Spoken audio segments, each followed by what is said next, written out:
Bem, queridos, nós demos início domingo passado, eu fiz a introdução da vida da consciência crística, ou seja, graus, nós vamos daqui para diante estudar graus de aprofundamento na consciência crística. Adquirir uma consciência totalmente cristificada, Jesus tomando posse de nós. Nós querendo Jesus a qualquer preço, nos colocando à disposição de abrir mão de nós, de qualquer outra coisa que não seja Cristo. Querendo Cristo por inteiro em nós, sendo dominado por Ele, envolvido por Ele. E para nós sermos dominados pelo Cristo, envolvidos pelo Cristo de verdade, e sairmos do terreno da confissão verbal. Ah, eu creio em Deus. Ah, eu aceitei Jesus. Ah, eu sou discípulo de Jesus. Ah, eu sou amigo de Jesus. Esse é um terreno. Para nós sair das palavras e aprofundarmos-nos no Cristo de Deus, ao ponto de ter não só uma mente cristã, mas uma consciência crística. Ser conduzido por uma consciência iluminada pela palavra do Cristo de Deus. Nós vamos fazer alguns graus de aprofundamento. Eu estou chamando de grau, eu podia chamar de degrau. A princípio eu pensei, eu vou usar a escada do Jacó para falar sobre uma subida em direção a Deus. Mas aí lembrei-me que o ensino de Jesus, ele na verdade fala ao contrário da escada de Jacó. Porque para subir no ensino de Jesus tem que descer. E aí foi aonde veio a ideia de chamar de graus. Graus. Que é igual degraus. Graus de aprofundamento na consciência crística. O que me faz aprofundamento pensar em descer da minha postura, da minha posição, do meu entendimento, da minha visão de vida e adquirir a plenitude da visão de Jesus e viver como Jesus viveu, andar como Jesus andou, ser como Jesus foi. E para isso é um passo a passo. Passos estes que estou chamando de graus. Fiz a introdução no domingo passado e hoje quero passar para vocês, mas como eu já disse, vou passar a partir de mim. Logo, não estou preocupado com o texto bíblico, nem de, se você duvidar de qualquer coisa que eu falar, vá examinar e prove que está errado. Se você provar, irmão Deus, eu tenho uma prova que você errou na sua colocação, na forma como você passou, isso não é bem assim, a Escritura fala diferente, eu abro o espaço e você vem e passa o que você provou que está certo. Não havendo prova contrária, eu sugiro a você que obedeça ou que aprenda. Me dê ouvido e aprenda. E uma vez aprendendo, que você coloque em prática. Porque eu não vou falar de mim. Eu vou falar daquele que é tudo em mim. Eu não vou falar das minhas ideias, do meu achismo. Eu acho isso. Não. Eu vou passar para vocês da forma que Jesus passou o Pai para todos nós. Entendeu? Eu vou passar com firmeza. Dentro da experiência, como eu disse, a experiência prática. E nesse primeiro grau, ninguém jamais consegue ir a um segundo grau de experiência consciente em Cristo se não der o primeiro passo. E o primeiro passo para os que querem Cristo é a pergunta que se estabelece no capítulo 1 do Evangelho de João. Quando Jesus recebe os 2 primeiros discípulos, e esses discípulos que eram a princípio discípulos de João, 2 discípulos dedicados, 2 discípulos que ouviam o seu mestre, que ouviam o seu líder, que prestavam atenção, que tinham em essência, colocaram em prática o método OAO. discípulos que ouviram, aprenderam e praticaram, obedeceram. Veja os irmãos que, aí no capítulo 1 de João, eu não estou passando o versículo detalhado, você leia o capítulo 1, todinho depois em casa. E você vai ver que João estava com 2 discípulos dele.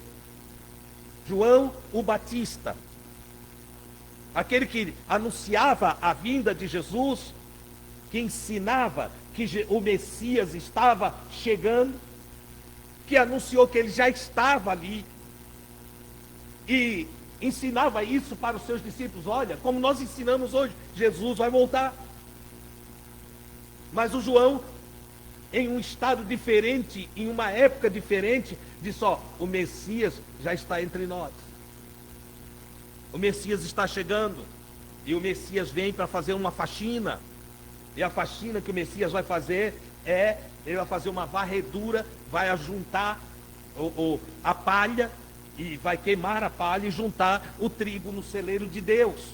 Ele vai fazer uma separação entre o que serve a Deus e o que não serve, entre aquele que é oco, é palha, não tem nada, e aquele que de fato tem uma alma entregue a Deus. A vinda do Messias é para esse sentido. O João ensinando. E vocês esperam, porque ele está indo, ele está chegando aqui. O João foi mais longe, disse: ó, ele vai chegar daqui a pouquinho, ele já está aqui atrás de mim. E de fato havia um espaço de 6 meses entre João e Jesus, tanto em idade quanto em termos de ministério. 6 meses separavam os dois, e o João ensinava ao povo, e o povo ouvia.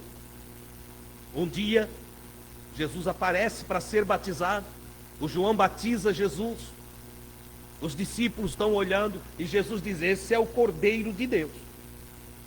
Esse é o que nós estávamos esperando. Os discípulos os que prestaram atenção.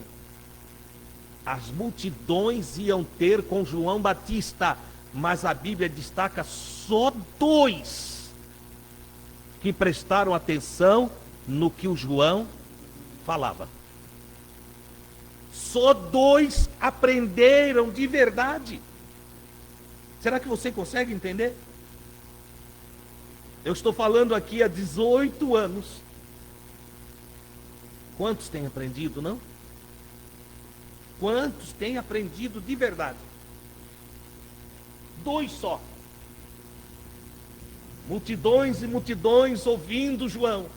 Só 2 prestaram atenção de verdade e transformaram em prática a pregação do João. Como transformar em prática? É que num outro dia, diz o capítulo 1 de João, Jesus está passando, e o João aponta e diz: é ele. É ele. André, discípulo de João Batista, e um outro anônimo, eu já falei aqui sobre ele, largam João Batista na hora. Isso é aprendizagem. Ai não, eu só vou se for irmão Adilson. Quando o irmão Adilson morrer, como é que vai ser de nós? Ô meu filho, não aprendeu nada não? Tem gente que pensa que isso é um elogio para mim. Isso aí é uma tristeza para mim. Isso é uma tristeza. Quando o irmão Adilson morrer, continua tu e Jesus. Ensina outros com tudo que você aprendeu, e busque conhecer mais. Na verdade, o que devia haver na congregação é: se o irmão Adilson precisar se ausentar, eu quero ser o substituto dele. Eu vou orar, eu vou buscar a Deus, e vou dizer: Deus, dá-me porção dobrada do Espírito que tu colocou sobre o irmão Adilson. O Eliseu aprendeu isso lá na antiga aliança. Ao invés de o Eliseu sair por ali andando, como é que vai ser o ministério profético depois da morte de Elias? Será o que vai acontecer quando o nosso grande profeta Elias morrer? Ao invés de o Eliseu fazer assim, o Eliseu andava atrás do Elias e já tinha no seu coração um desejo. Ele prestava atenção em tudo que o Elias dizia e fazia. E no seu coração nasceu um desejo. Eu quero ser como Elias. Eu quero ter desse espírito que o Elias tem. Eu preciso receber o dom que o Elias recebeu. E quando Elias um dia olha e diz: "Ô Eliseu, tu sabes que eu vou ser tomado de ti. Não sei o dia, não sei a hora, mas eu vou ser levado. O Senhor vai me recolher. E eu gostaria de fazer alguma coisa por você. O que você quer, Eliseu?" Diz: "Olha, meu senhor Elias," o respeito pelo profeta era grande. "Meu senhor Elias," ele se colocou como servo. "Meu mestre Elias, o que eu quero de verdade é porção dobrada do Espírito de Deus que está sobre a tua vida." Oh, glória a Deus! Você entende o que é isso? Você entende o que é isso? Se você entende que Deus me deu alguma coisa, se você entende que Deus deu-me um ministério, se você entende que Deus me deu palavras para entregar a você, então ore a Deus para que você tenha muito mais do que eu tenho. Se você entende que o Espírito Santo de Deus está sobre a minha vida, então ore a Deus e diga: eu quero também desse Espírito. Eu vou buscar ao Senhor para ter desse Espírito. E então, os amigos de Jesus nunca deixarão de existir sobre a terra, porque será tu uma bênção nas mãos do Todo-Poderoso, e o ministério continuará através de você. Oh, glória a Deus! Esta é a grande verdade. Não existe aqui nenhum privilegismo. Deus não tem filhos prediletos. Deus tem filhos que bebem da sua fonte. Deus tem filhos que se aproximam do trono da sua graça. Deus tem filhos que amam Ele tanto, que buscam de todo o coração tudo que Ele tem. E Deus tem filhos que não se importam. Deus tem filhos que não buscam. Deus tem filhos preguiçosos. Deus tem filhos que não se importam com a sua herança, que não estão nem aí para o que Deus tem para eles. Filhos que vão levando a vida sem refletir a realidade espiritual. Filhos inconscientes. Por isso, o primeiro grau da consciência crística é eu ouvir, aprender e colocar em prática tudo que eu aprendi. Senão não vale. Senão fica na mesmice. Senão cai na rotina. Senão nós vamos entrar naquilo que a maioria fala do catolicismo. Não, eu vou lá, mas é sempre a mesma coisa. Aquilo que a maioria fala das igrejas pentecostais hoje. Não, eu vou lá, mas é sempre a mesma coisa. Óbvio que é sempre a mesma coisa, porque não há evolução consciente dentro do ensino recebido. Temos que evoluir na proposta que nos é feita. Aqueles 2 discípulos de João evoluíram no seu aprendizado. Aprenderam tanto que ficaram esperando. Qualquer dia aparece, o João disse que está vindo aí, qualquer dia chega. O João falou que é após ele, após os seus passos, já está chegando um, que é maior do que ele. O João falou, e nós acreditamos no João. Nós não discutimos com o João. Nós não rejeitamos a palavra que Deus deu para o João. Nós acreditamos que o João é enviado de Deus. E como tal, ficaram atentos. Até que chegou um dia e o João disse: eis aí. Está aí o Cordeiro. Está aí o enviado. Está aí o filho escolhido. Está aí aquele que o pai disse que ia enviar. Na hora. Aqueles 2 únicos discípulos conscientes de João Batista. Pregou para multidões, reuniu multidões, até o governador vinha ouvir ele falar. Mas só 2 se conscientizaram da verdade que ele pregava. Esses 2 deixam o João na hora. Deixaram o João na hora e seguiram por atrás de Jesus. Jesus vai andando e percebe que tem gente seguindo ele. Tem gente seguindo ele, ele olha para trás e diz: o que vocês buscam? O que buscais? O que querem? Por que vocês estão me seguindo? Qual o desejo de vocês? Qual a intenção de vocês? Vocês me seguem por quê? E aqui está o primeiro grau da consciência crística. Por que eu sigo Jesus? O que eu quero com Jesus? O que me moveu até Jesus? Qual a intenção de eu procurar Jesus? O que me move? Porque eu vou ser pesado pelas minhas intenções. Eu vou ser avaliado pelas minhas motivações. Se a minha motivação é nobre, então eu serei recebido. Se a minha intenção é a melhor, então eu serei atendido.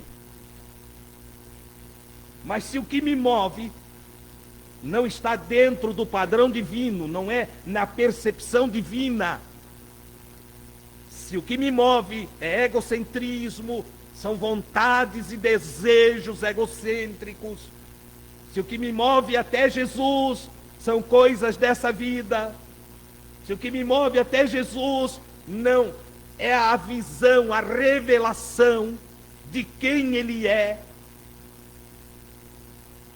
então eu não vou ser atendido nos meus pedidos e eu não vou ser alcançado por toda a graça que Ele tem para mim.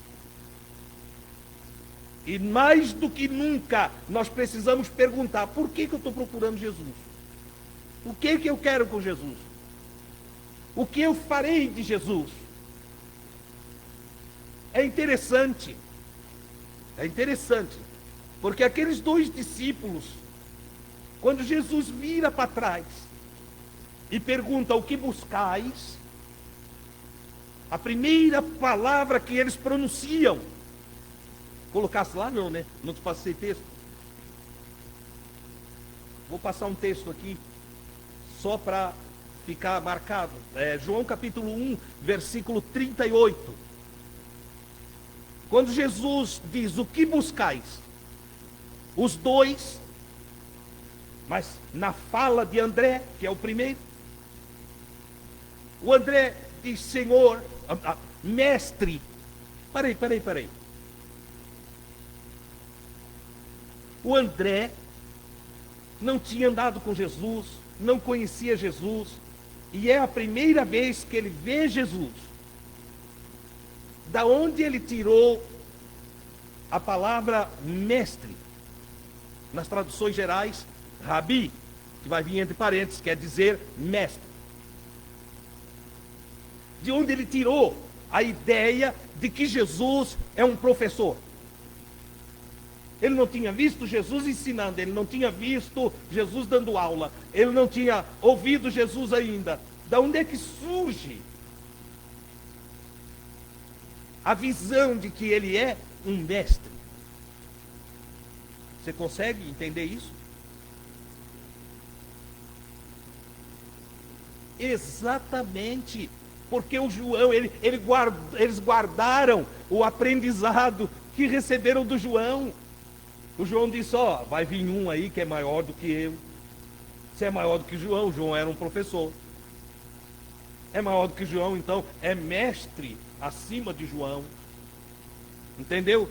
O João ensinava baseado nos profetas, e Moisés já tinha dito que haveria de aparecer um profeta que era maior do que o próprio Moisés e que ensinaria o caminho de Deus. O João apregoava isto. E eles guardaram. O que eu quero que vocês entendam é que tudo que o João ensinava, e o João não tinha um ambiente como esse, condicionador de ar, silencioso, uma sala. O João estava na beira do rio, passava a gente para lá e para cá, tinha que querer aprender, tinha que estar afim de aprender. Não tinha alto-falante, não tinha microfone, entendeu? A atenção era voltada para o João. Eu quero ouvir o que ele tem para dizer. Esse homem é um homem de Deus, esse homem está ensinando o caminho de Deus para nós. Esse homem aí, ele está cheio da palavra de Deus. Esse homem está cheio do Espírito Santo. Detalhe, João foi, penso que o único profeta bíblico que não fez um milagre. Para você que acha que para os outros ouvir você tem que ser um operador de milagre, esquece. João não fez um milagre. Tudo que João tinha era a palavra da verdade. Era a palavra de Deus. João não deu show. E sabe o que Jesus falou do João? Jesus disse que dos nascidos de mulher, e aí inclui o próprio Jesus, que nasceu de uma mulher, não havia outro maior do que João aqui na terra. E Jesus estava ali. Jesus disse que na terra João era superior a ele. Fraco homem, né? Dos nascidos de mulher não houve outro maior que João. Eu, porém, vos digo que no reino do Pai, na mutação, entendeu? O menor, lá no reino, será maior do que o João. Porque quem é o menor do reino? Quem é o menor do reino? Quem se humilhou mais? Quem se entregou mais? Quem é que desceu às partes mais baixas? Quem? Jesus. Então ele é o maior no reino. Porque foi o que mais se humilhou. Humilhou-se mais do que o próprio João. E por isso ele ganha uma posição de honra. Porque aquele dentre vós que for o menor, esse será grande. Hoje a busca é por posições, cargos, títulos. Cada um quer um título maior do que o outro, entendeu?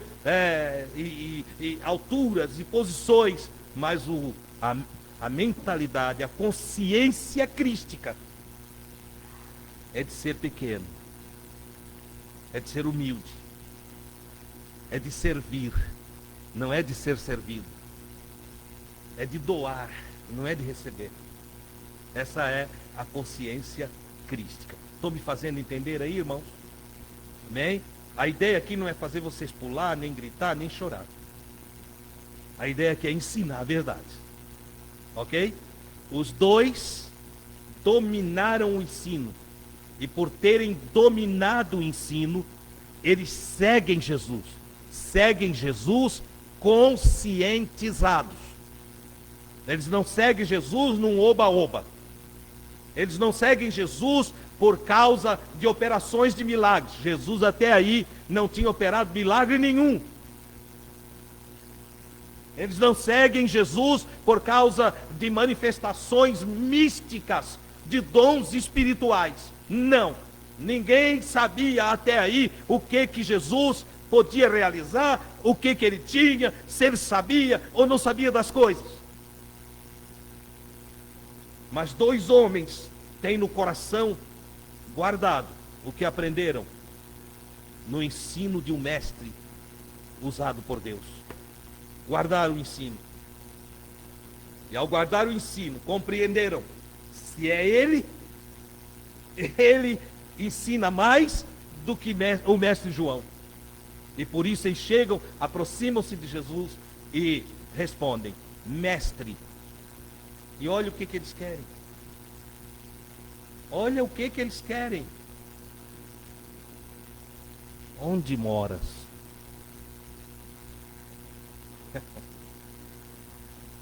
Onde moras?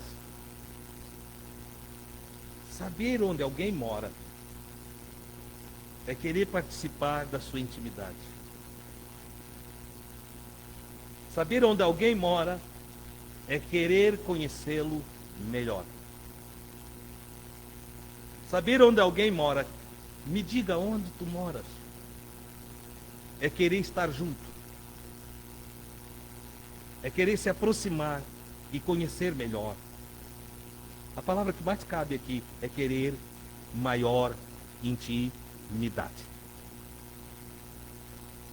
Você busca Jesus, eu não sei há quanto tempo. E vem de novo a pergunta, o que tu quer, afinal de contas? Eu fiz uma listinha de gente que procura Jesus por motivações erradas. Vamos lá. Fiz uma listinha aqui. As motivações são muitas.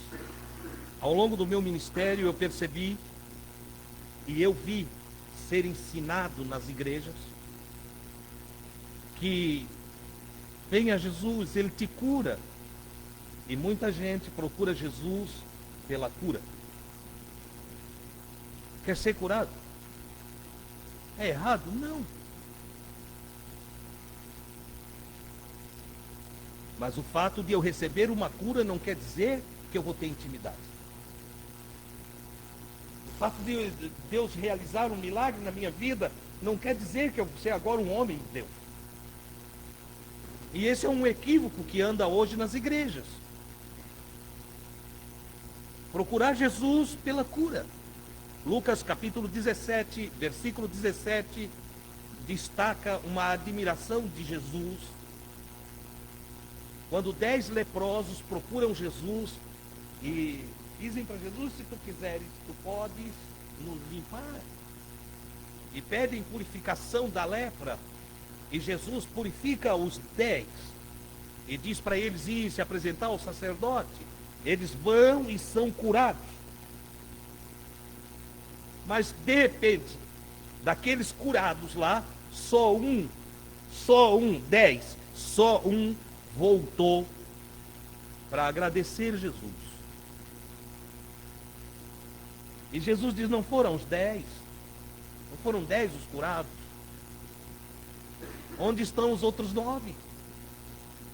Você percebe que cura não me transforma num discípulo de Jesus? Milagres na minha vida não me faz um discípulo de Jesus? Eu posso ser curado de câncer, eu posso ser curado de paralisia, eu posso ser curado de qualquer enfermidade e não voltar nem para agradecer. Eu conheço um número grande de pessoas que não sabiam por que buscavam Jesus e que foram curados de câncer, foram curados de várias enfermidades, eu conheci, mas que não servem a Deus. Usaram o restante dos dias saudáveis para se entregar aos seus desejos carnais e foram viver uma vida mundana. Milagre não quer dizer nada. Grau número 1 de consciência crística. Eu preciso querer Jesus. Eu não devo segui-lo pelo que ele faz. Eu preciso entender que o servir a Cristo é pelo que ele é. Mestre, onde moras? Segunda coisa que faziam com que as pessoas andassem atrás de Jesus, o pão. O pão nosso de cada dia. Dá-nos hoje, não é assim? A leitura superficial nos aponta o pãozinho, o arroz e o feijão. A leitura superficial. É isso que as pessoas veem. Vai dizer para mim que quando você ora o Pai Nosso, você não vê um pãozinho francês.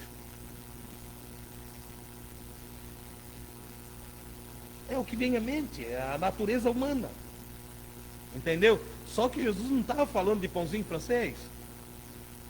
A coisa é muito mais profunda, eu não vou me aprofundar aqui, porque teremos um grau para nos aprofundarmos em oração.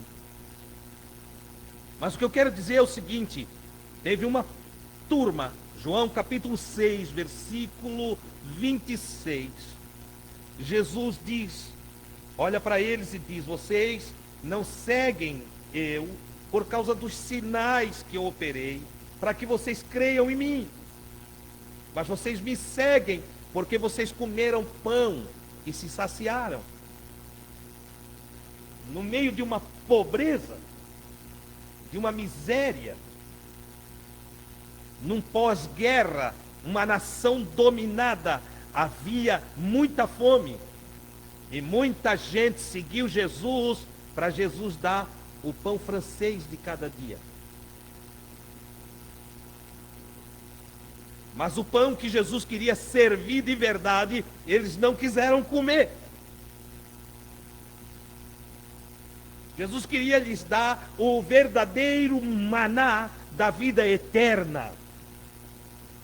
E eles não quiseram comer, porque eram carnais. Não tinham a visão de quem era Jesus. Você entende? Irmãos, que povo ignorante. E hoje? E hoje as igrejas cheias para receber isso, receber aquilo, receber aquele outro. Porque o que buscais, o que procuram, o que desejam, é a pergunta de Jesus. O que vocês querem? Será que não estamos iguais? Eu quero ele porque ele dá pão. Eu quero ele porque ele cura as nossas enfermidades. Privilégios. Porque eu sou privilegista. Eu quero ter privilégios. Por exemplo, a mãe dos filhos de Zebedeu foi estar com Jesus e olha a oração idiota dela. Pensa numa mulher sem entendimento, pensa numa pessoa egocentrista que só pensa na sua família. Eu já vi gente dizer, graças a Deus que lá em casa não morreu ninguém. Como graças a Deus? Só porque não morreu na tua família? Morreu na minha. E o que você vai falar? Graças a Deus que aqui em casa está todo mundo com saúde, tá? Lá em casa está todo mundo gripado. E cadê o teu graças a Deus? Eu preciso ser iluminado para entrar numa consciência crística. Você acha que Jesus Cristo olhou e disse, graças a Deus, que lá em Betânia morreu só o Lázaro. Graças a Deus que não morreu mais ninguém em Cafarnaum. Não, Jesus não fala essas coisas. Porque a consciência do Cristo é uma consciência do todo. É graças a Deus pela vida e é graças a Deus pela morte. É graças a Deus pelos que vivem e graças a Deus pelos que partiram. Graças a Deus pela história que continua ainda aqui, hoje e agora. Mas graças a Deus pela história e o legado daqueles que já se foram.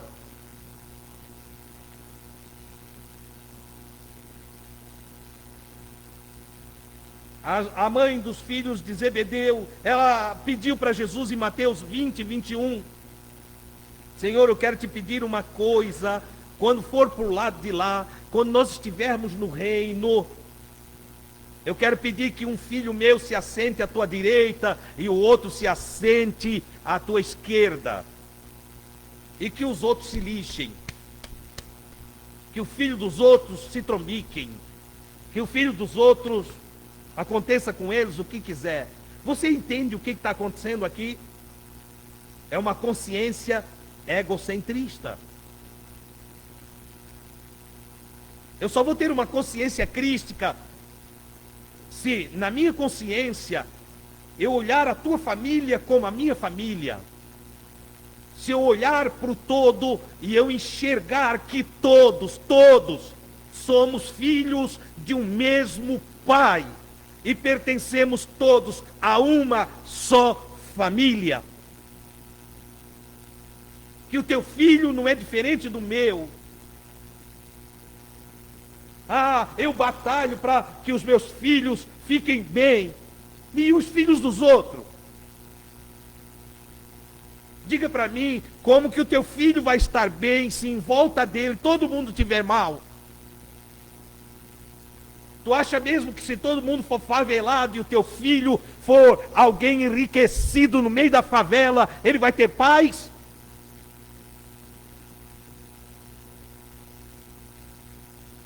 Que o sábio use a sua sabedoria para ajudar os que ainda não alcançaram sabedoria.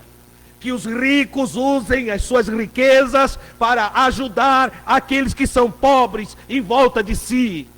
Que aquele que adquiriu ciência, use da ciência adquirida para ajudar todo aquele que não tem ciência. Essa é a mentalidade crística. Se não houver essa consciência, não haverá vida cristã eficaz na prática. Alguns vêm para o Senhor achando que seguir Jesus é seguir alguém que vai produzir uma política onde eu vou ser elevado e colocado em uma situação maravilhosa. Outro erro, outro equívoco. Eu estou citando pessoas que seguiram Jesus com essa mentalidade. Entre eles está os 2 discípulos do caminho de Emaús, que quando veem que Jesus morreu, se enchem de tristeza,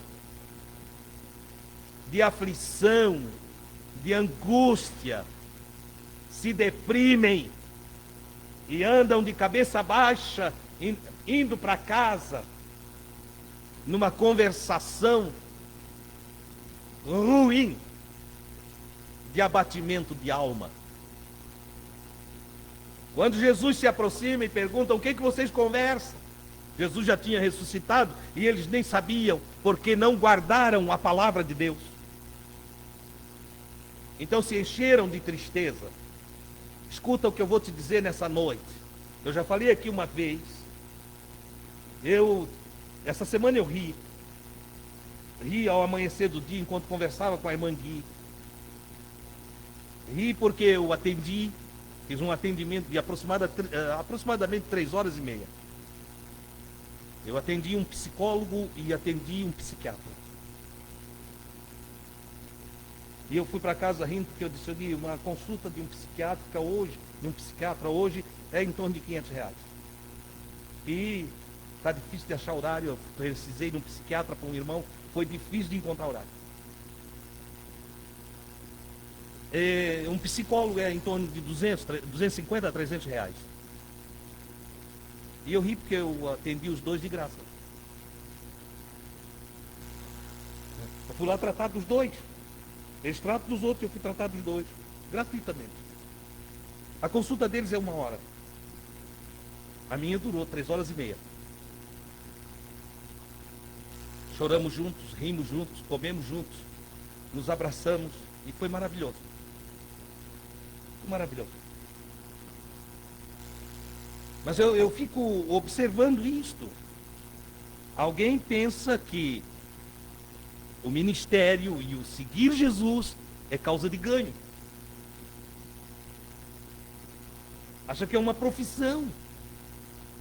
Só que quem aprende com Jesus sabe que seguir Jesus não é ter dinheiro. Jesus não tem compromisso nenhum com dinheiro. Não tem compromisso de encher os meus bolsos. Você quer ganhar dinheiro? Trabalhe. Invente alguma coisa que ninguém inventou. Ou pegue algo que alguém inventou e faça melhor que ele. É assim que ensina Bill Gates. Já li em artigos seus. Ele, numa palestra em uma faculdade americana, ele traz esse assunto. Alguém perguntou para ele: Bill Gates, como que eu posso ficar rico? E ele disse: é fácil. E o rapaz ainda perguntou: se é fácil, por que a maioria é pobre? E ele disse: porque a maioria não pensa. Respostas de Bill Gates, um dos homens mais ricos do mundo. Já foi o mais rico, né? Hoje dividiu fortuna. Mas se é fácil, por que a maioria é pobre? Ele disse: porque a maioria não pensa. Ele disse: mas dá uma ideia aí. Pensar como? O quê? Ele disse: simples. Invente algo que ninguém nunca inventou. E você ficará milionário. Ou pegue algo que alguém inventou e faça melhor do que esse alguém fez, e você ficará milionário. É assim. O problema é que a maioria não tem nem imaginação para sair do lugar. Essa é a realidade. E eles vêm a Jesus, porque eles então acham que Jesus, ele é alguém que pode induzi-los a ter dinheiro. E hoje, com o surgimento da mais nova profissão, os coaches. Você sabe o que é coach? Hã? Não? Cocheiro. Aquele que conduz a carruagem. Então, com o surgimento desta, que foi uma profissão antiga, mas que agora é nova, e hoje ele não conduz mais os cavalos, ele conduz pessoas.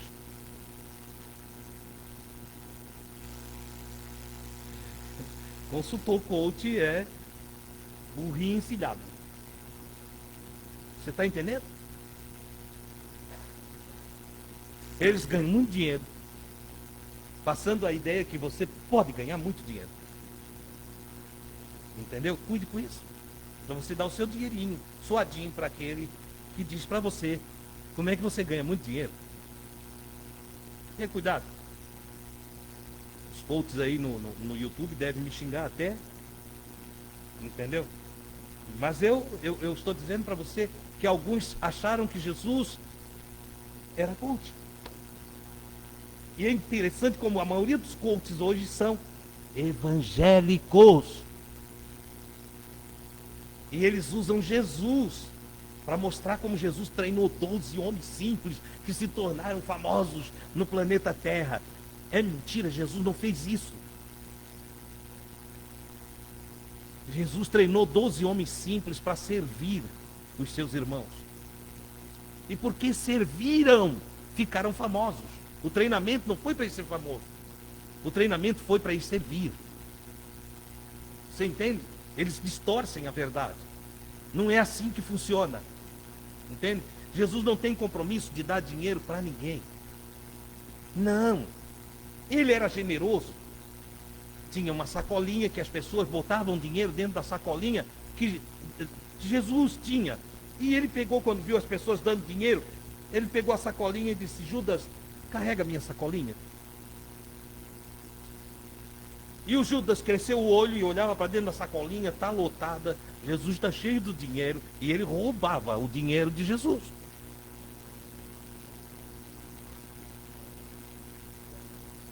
E Jesus, que sabia, tinha discernimento de todas as coisas, será que não sabia que o Judas roubava? É? E ele deixava o Judas roubar, porque ele não estava nem aí para o dinheiro. Entendeu? Mas o Judas, ele era tão ganancioso e ele queria tanto dinheiro. Mais tarde, o apóstolo Paulo vai dizer assim: aqueles que querem ficar ricos caem em muitas tentações. É pecado ser rico? Não. Tem algum mal em ser rico? Não.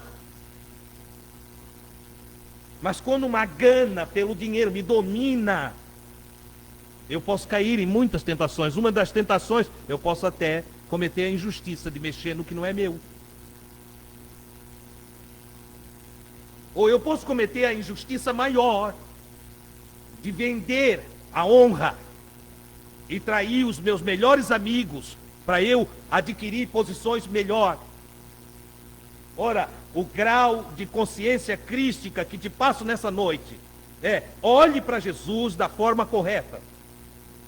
Enxergue Jesus do ponto de vista certo. Alguns acham que Jesus veio para fazer conciliação familiar. Outro erro. As igrejas estão cheias disso. Uma amiga olhou para mim essa semana, e ela já me ouviu algumas vezes, ela não congrega aqui, mas ela já me ouviu algumas vezes falar que casados para sempre não adianta de nada. E ela conversou comigo e sorrindo, ela estava numa profunda tristeza de alma, pela situação em que ela estava enfrentando nessa semana. Mas ela não conseguiu deixar de sorrir quando ela olhou para mim e disse: eu fiz o Casados para Sempre. E os dois estavam se separando. E é o segundo casamento. Separação do segundo casamento.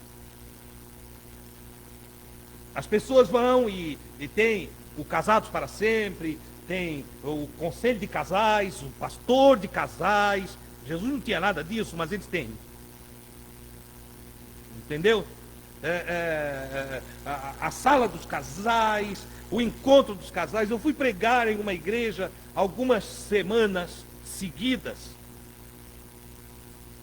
E quando eu chegava lá, a igreja, o templo, muito grande, mas não tinha número maior do que nós aqui essa noite, lá dentro. E eu pensei, por que é tão grande e tem tão pouca gente? Charles já foi comigo lá, Diego já foi. E eu disse, por que é tão pouca gente aqui? Tem 1.200 cadeiras e só 60, 70 pessoas. Eu disse, não, é que hoje, toda semana, nesse dia da semana, tem os Casados para Sempre, tem os jovens Gideões, tem o discipulado não sei das quantas, entendeu? Tem de tudo. Mas não resolve os problemas. Porque se eu não olhar para Jesus como o meu professor, o que buscais? Mestre, professor, meu ensinador. Se eu não olhar, eu penso que ele é conselheiro de casal. Eu penso que ele é político. Eu penso que ele é coach. Eu penso que ele é tudo isso que já falei aqui essa noite. Mas ele não é nada disso. Não é. Mas, irmão Adilson, os testemunhos que aparecem nas igrejas, aparecem no centro de Saravá. Essa é da minha avó, tá? Entendeu? No centro de Saravá também tem esse testemunho. No centro de Umbanda também tem. No terreiro de Umbanda também tem. Nas salas de espiritismo também tem. E vocês querem mais? No Lions Club também tem. Onde mais que vocês querem? Eu vou se espalhando aí. Na assistência social da Prefeitura Municipal de Itajaí também tem esses testemunhos. Na do NEP. E vai por aí afora. Então não se iludam. Eu quero que vocês sejam conscientizados na consciência crística. E a consciência crística é realidade, é verdade por verdade. A gente não é iludido. Você me entende? A gente não é iludido, a gente não é trouxa. Nós somos iluminados. Ai, mas aí aquele sentimento gostoso desaparece. Claro que desaparece, mas fica um bem-estar intocável. Só tem um jeito de ter a paz que excede todo entendimento. É chegar a Jesus para aprender com Jesus. Aprendei de mim que sou manso e humilde de coração, e achareis no aprendizado descanso para as vossas almas. Oh, aleluia! Essa é a verdade, irmãos. O resto é tudo fantasia. O resto é bobagem. Ah, mas eu gosto das fantasias. Tem gente que gosta de carnaval.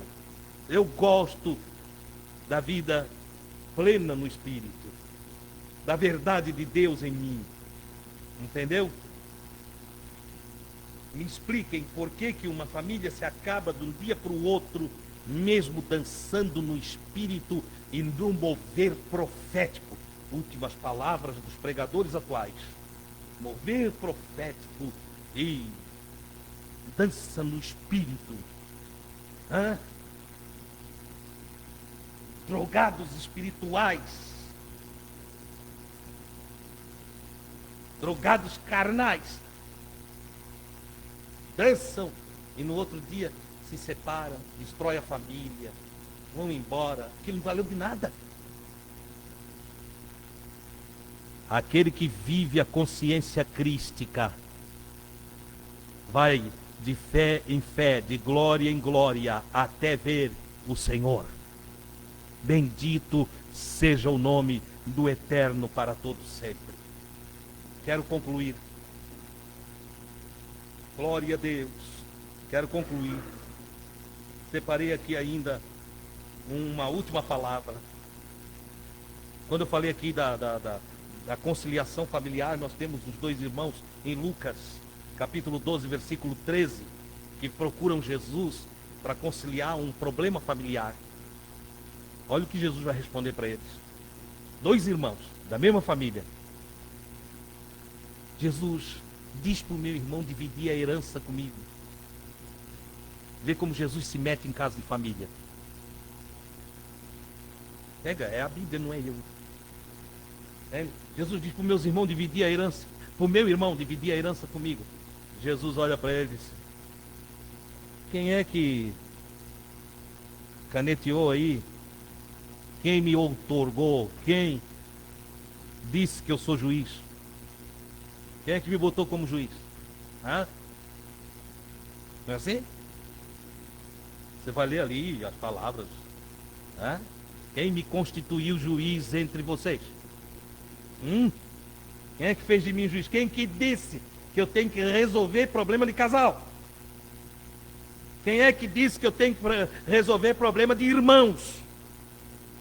Quem é que disse que eu tenho que bater o martelo entre confusão de crente?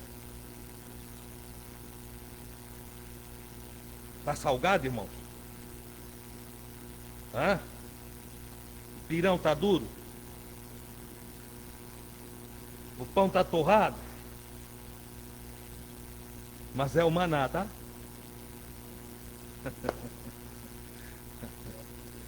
Amém? É uma preparação para sermos totalmente livres das mentiras e ilusões que se anunciam nos últimos dias. Entendeu? Ou eu olho para Jesus e eu sei quem Jesus é. E eu quero concluir que mesmo quando eu vou, mas lá tem uma palavra boa. Se vir no irmão Adilson só porque o irmão Adilson tem uma palavra boa, também é um tolo. Também é um tolo. Outro dia aí eu falando com uns amigos, eu disse: quer palavra bonita? Quer ouvir frases lindas? Quer ouvir filosofia maravilhosa? Contrate Leandro Carnal, Cortella.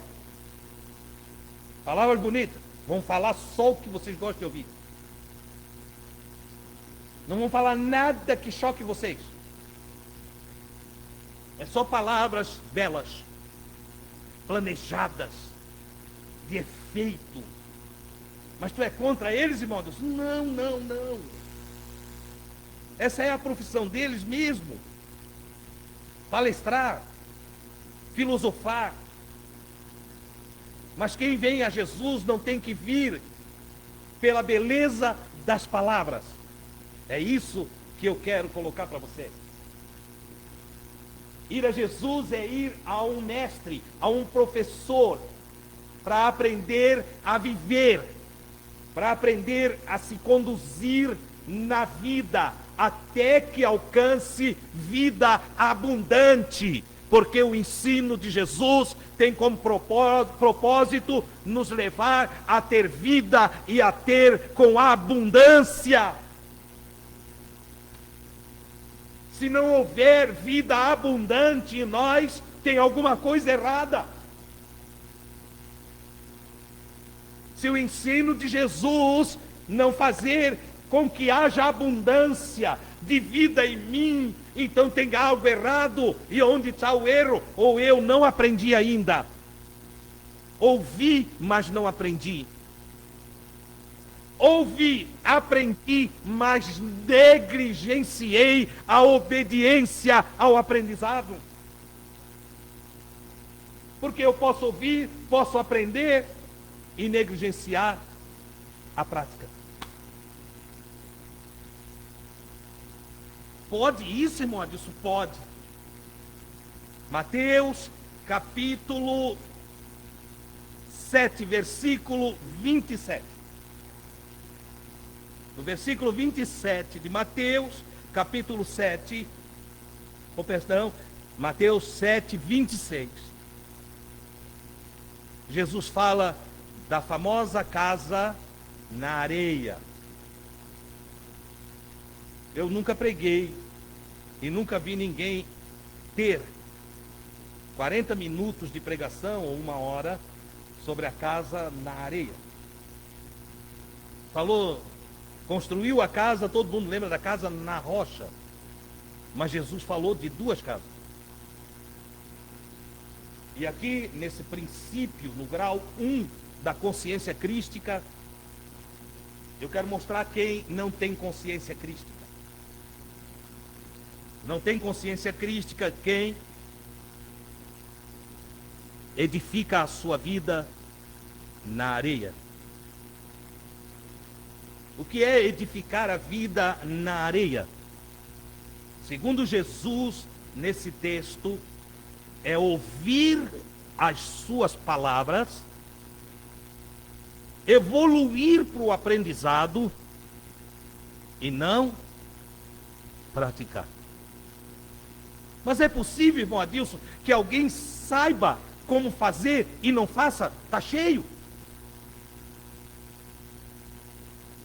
Está cheio. Chega lá o casal, 2 crentes, grandes coisas. Entendeu? Mas discutiram e agora querem se separar. Eles aprenderam que um cristão não se separa. Eles aprenderam que cristão perdoa. Eles aprenderam que cristão se exercita na misericórdia. Eles aprenderam que cristão nega a si mesmo. Eles aprenderam de tudo. Mas na hora de acertar as coisas em casa, não dá.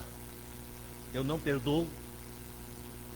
Eu não quero teu mal, mas também não quero mais tu.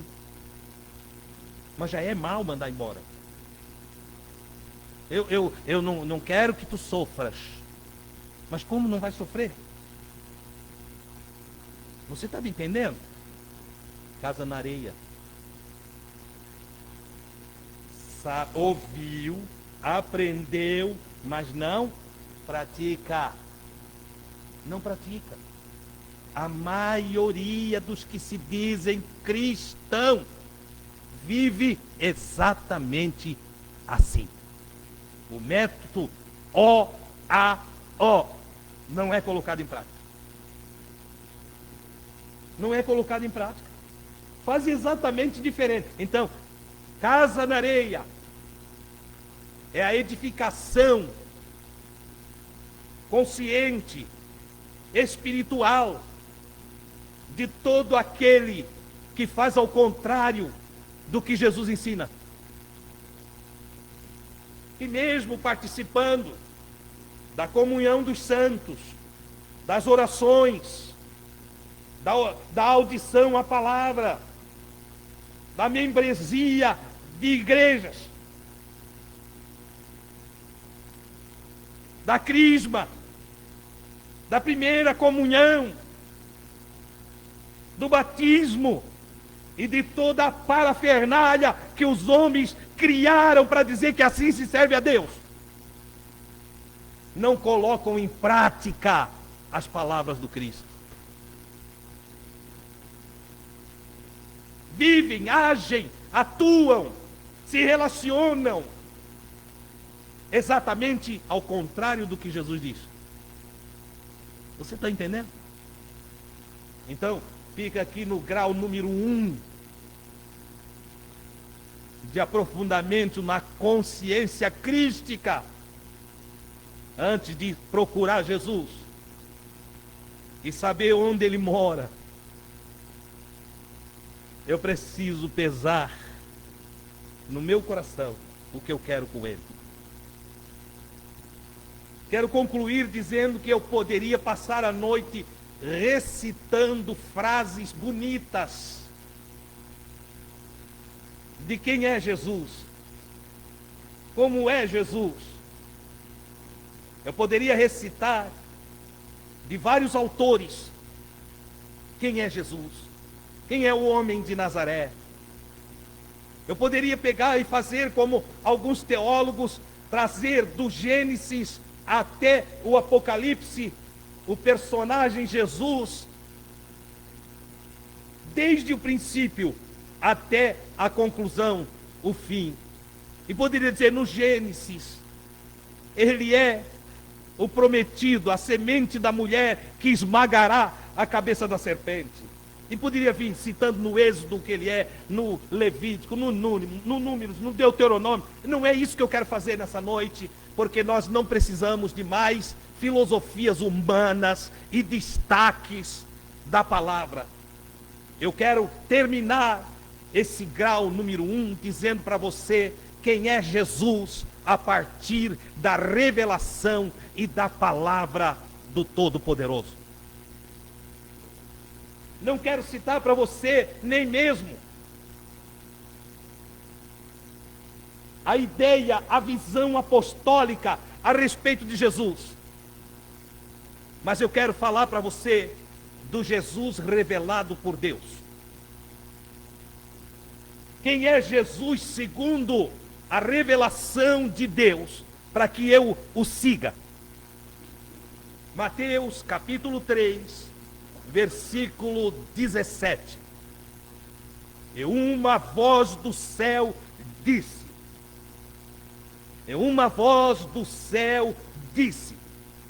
este é meu filho amado, que me dá grande alegria, prazer. Então, primeiro, eu quero concluir dizendo que se nós vamos seguir Jesus, nós temos que entender que Jesus é o filho amado do Pai. Por que o filho amado? Por que Jesus é o filho amado? É o filho que se deixou amar. É o filho que se entregou ao amor do Pai. Não que Deus não ame eu e você. Pelo contrário, a Escritura diz que Deus nos amou de tal maneira que enviou o seu Filho.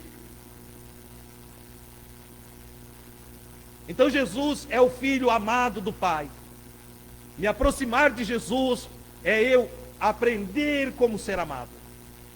É eu aprender como Deus vê Jesus, para que eu me coloque na presença de Deus como Jesus, para ser amado como Jesus. Mas é mais.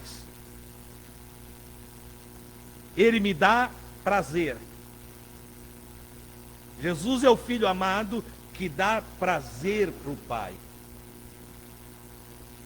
Você já pensou o que é dar prazer para Deus? O que é eu me colocar na vida e me conduzir na vida e Deus olhar lá de cima, da plenitude do seu ser. Quando eu digo lá de cima, não estou falando aqui de distanciamento, eu estou falando da altura do seu pensamento. E Deus diz, eu gosto desse menino. Eu gosto desse menino. Eu tenho prazer na vida dessa menina. Pensou Deus olhar para nós e dizer, eu tenho prazer, eu gosto dele. Oh, glória a Deus. Aproximar-se de Jesus é para aprender a ser amado e aprender a dar prazer para Deus. Cai por terra a teologia do pedir. Cai por terra a teologia da prosperidade. A teologia do eu vou buscar. Irmãos, aprenda nesse primeiro grau de conscientização crística. Quem chega perto de Deus, só chegou de verdade, se apagou todas as suas necessidades da vida física.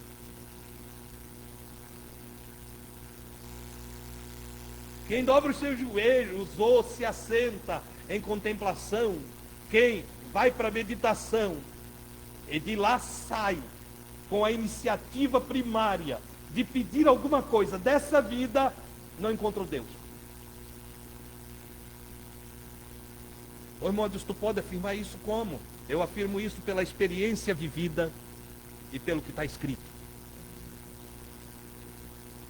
Escrito, irmão Adilson, onde está escrito? Leia todo, releia todo o Novo Testamento e separe as orações que existem no Novo Testamento e você vê se eu estou certo ou errado.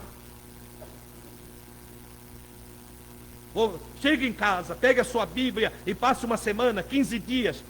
Pegue, se você não sabe como manusear, pegue um aplicativo no celular ou no computador e digite lá, orações do Novo Testamento.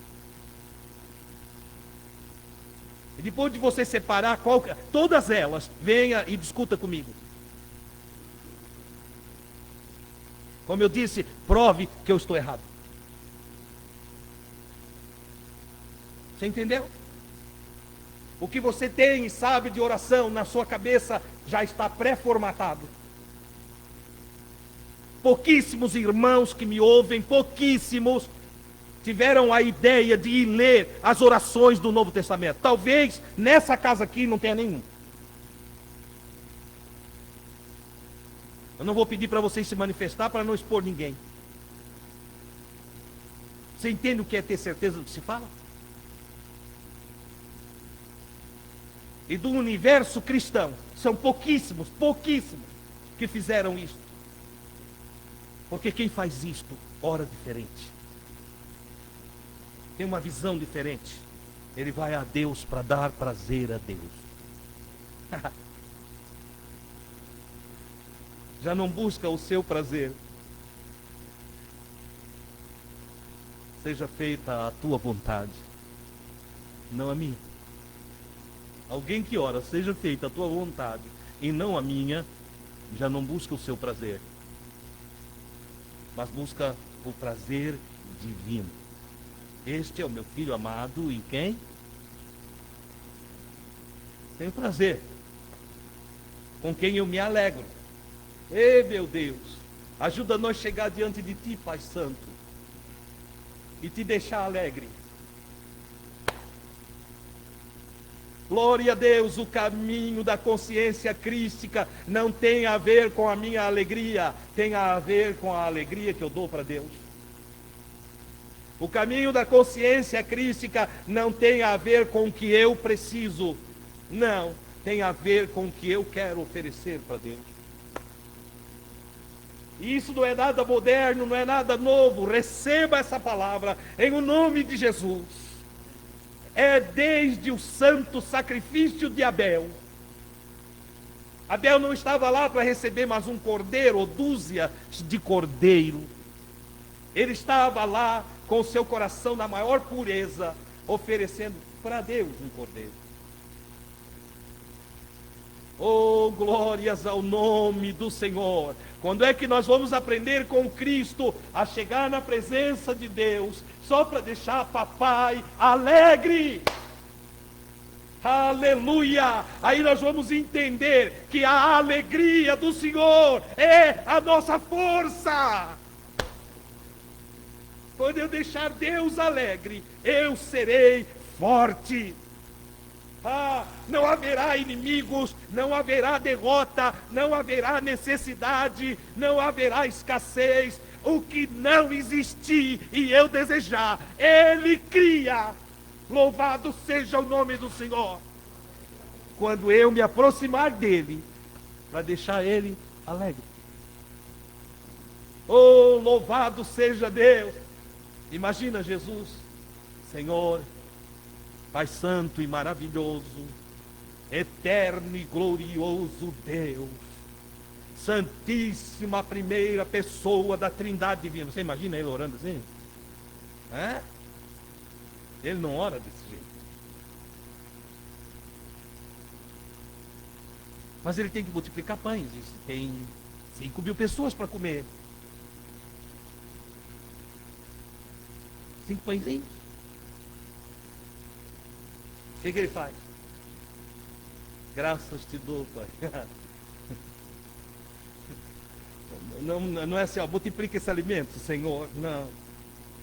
Graças te dou, Pai. Agradeceu, começou a partir. E o pão não acabava. O pão não acabava. A gratidão fascina o nosso Pai. Aprenda. Louvado seja Deus, eu tenho que acabar. Eu preciso acabar. Eu queria fazer em 30 minutos graus. Não dá, é gostoso demais. É bom demais. Eu vou falando, vai se abrindo. Segunda vez que Deus vai falar de Jesus. Mateus 17, 5. Monte da Transfiguração. Deus, eu estou falando do testemunho de Deus a respeito de Jesus, não é de homem. Como eu disse, podia usar as frases belas da indicação do divino. Mas eu quero falar do Deus Todo-Poderoso revelando Jesus para nós. Mateus 17, 5. E estando ele ainda a falar. Quem estava falando? Pedro. Eis que uma nuvem luminosa os cobriu. E da nuvem saiu uma voz que dizia: Este é o meu filho amado, em quem tenho prazer, quem tem alegria. E agora? Eita Jesus!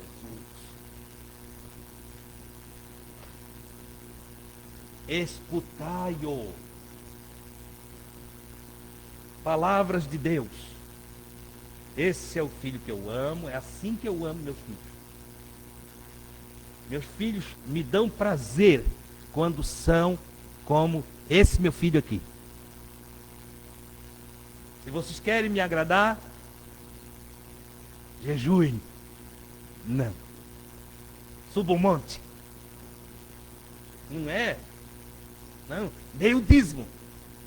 Não. Dança profética. Vai botando a emenda aí agora, tá? Tá pateado. Hã? Não. Se vocês querem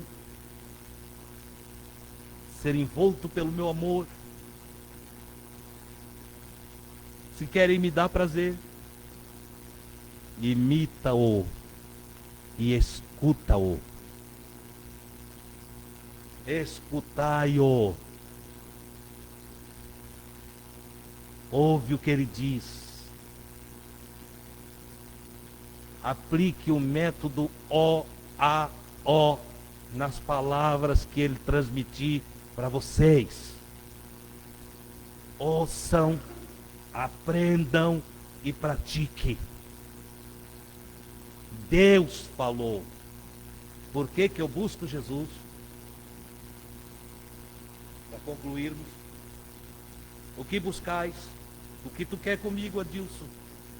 Por que tu me procura, Adilson? Vieste falar comigo porque, Senhor, eu vim falar contigo. Porque o Pai Nosso, e aí Jesus já se tornou meu irmão. Meu irmão mais velho. O Pai Nosso diz que ele se alegra muito contigo. E como ele se alegra muito contigo, eu quero que ele se alegre comigo também.